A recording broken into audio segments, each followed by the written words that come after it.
কেন বৈষম্য বিরোধী ছাত্র আন্দোলন ঘোষণাপত্র দেয়া থেকে বিরত থাকলো? কেন শুধুমাত্র সমাবেশে তাদের এই কর্মসূচি সীমাবদ্ধ ছিল তা নিয়ে নানা বিশ্লেষণ হচ্ছে।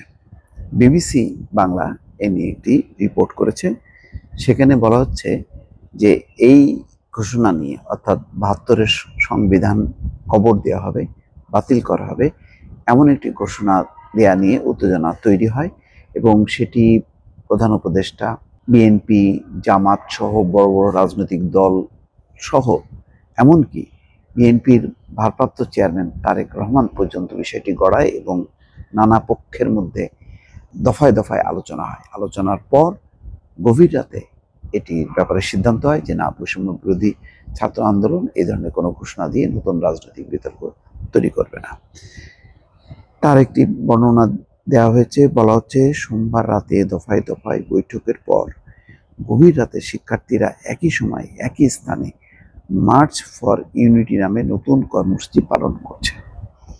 গত শনিবার থেকে ঘোষণাপত্র ঘিরে এত সাড়া তৈরি হলো, শেষ পর্যন্ত সেটি ছাড়াই কর্মসূচি পালন করতে হলে কেন, সেটা নিয়ে প্রশ্ন তুলেছেন অনেকে। এই প্রশ্নের উত্তর খুঁজতে বিবিসি বাংলা কথা বলেছে বৈষম্য বিরোধী ছাত্র আন্দোলন জাতীয় নাগরিক কমিটির শীর্ষ নেতৃত্ব, প্রধান উপদেষ্টা দপ্তর, রাজনৈতিক গবেষকদের সাথে। তাদের কেউ নাম প্রকাশ না করার শর্তে বিবিসি বাংলাকে বলেছেন, মূলত এই ঘোষণাপত্রের মাধ্যমে সংবিধান স্থগিত করার কথা বললে সরকারের অবস্থান কিছুটা দুর্বল হবে। অর্থাৎ এই সংবিধান যদি স্থগিতের কথা বলা হয়, তাহলে এই সরকার, যে সরকার সাংবিধানিক যে রাষ্ট্রপতি, তার অধীনে শপথ নিয়ে তারা ক্ষমতা চালাচ্ছে বা দেশ পরিচালনা করছে, তো সেখানেও একটা বিতর্ক তৈরি হবে, বৈধতা নিয়ে প্রশ্ন উঠবে।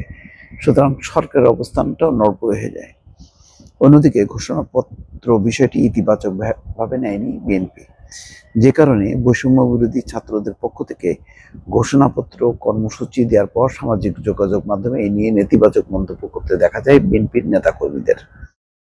সরকারের একটি ঘনিষ্ঠ সূত্র বিবিসিকে বলছে, বৈষম্য বিরোধী ছাত্রদের এই ঘোষণাপত্রের বিষয়টি বাদ দেওয়ার জন্য সরকারকে এক ধরনের বার্তাও দেওয়া হয়েছিল বিএনপির পক্ষ থেকে।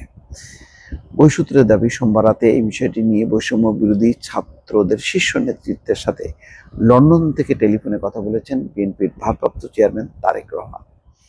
সোমবার রাতে প্রধান উপদেষ্টার প্রেস উইং থেকে জরুরি সংবাদ সম্মেলন করে জানানো হয়, জাতীয় ঐক্যমত্যের ভিত্তিতে জুলাই অভ্যুত্থানের ঘোষণাপত্রের উদ্যোগ গ্রহণ করা হয়েছে।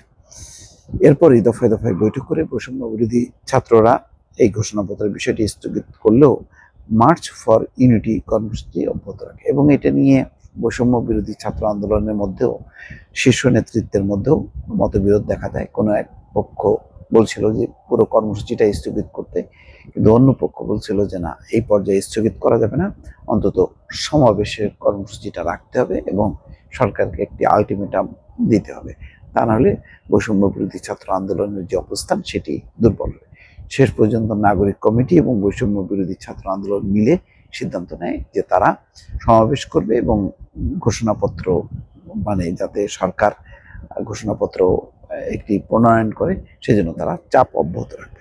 মোটামুটি এভাবেই শেষ পর্যন্ত সমাধান হয়।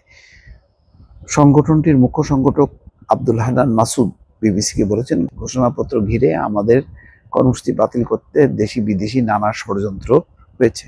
এখন সবাইকে নিয়ে ঘোষণাপত্র দেওয়া হবে, আমরাও ছাত্র জমায়েত করছি, এটিকে প্রাথমিক বিজয় হিসেবেই দেখছি আমরা। যাই হোক, একটা মুখ রক্ষা হিসেবে তারা সমাবেশ করেছে, কিন্তু এই ঘোষণাপত্র যদি তারা দিত শেষ পর্যন্ত সব নিষেধাজ্ঞা বা অনুরোধকে উপেক্ষা করে, তাহলে বড় ধরনের একটি রাজনৈতিক বিভক্তি তৈরি হতো। আপাতত সেই ঘোষণাটা না দেওয়াতে অন্তত এক ধরনের ঐক্য রক্ষা পেয়েছে। দর্শক ভালো থাকবেন, আল্লাহ হাফেজ।